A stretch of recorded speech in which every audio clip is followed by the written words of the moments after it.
আজকে দুপুরের জন্য একটু গরুর মাংস রান্না করব আর তার সাথে পটল আলু মাংসের হাড় চর্বি দিয়ে ঝোল করে রান্না করব আর সাথে একটু পোলাও রান্না করব।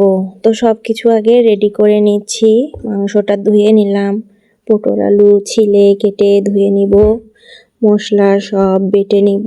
আমার যা আছে, জায়ের মেয়ে আছে, তো সেজন্য রান্না করছি। আর তেমন একটা ভালো নেই, তো যাই হোক, যেহেতু ওরা আছে তো ওদের জন্য তো একটু রান্না করতেই হবে। তো রাইস কুকারে পোলাওটা রান্না করে নিলাম, একদম সাদা পোলাও রান্না করেছি, কোনো মশলা টশলা অ্যাড করিনি, ঝরঝরে সাদা পোলাওয়ে করেছি হালকা মশলা দিয়ে। আর এখন গরুর মাংসটা কড়াইয়ের মধ্যে রান্না করে নেব। প্রেসার কুকারের মধ্যে রান্না করলে অনেক সময় ভালো লাগে না, তো ভাবলাম যে কড়াইয়ের মধ্যে কষিয়ে রান্না করি।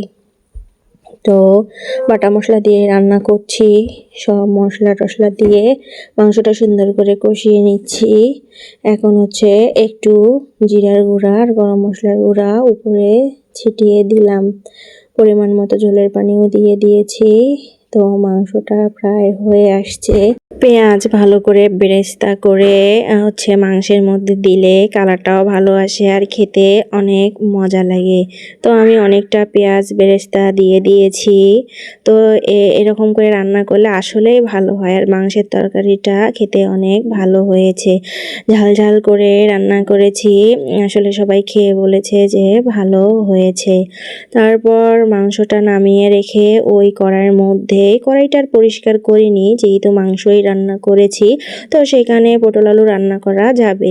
তো আমি প্রথমে পেঁয়াজটা ভেজে নিয়ে মশলাগুলো একটু কষিয়ে নিলাম।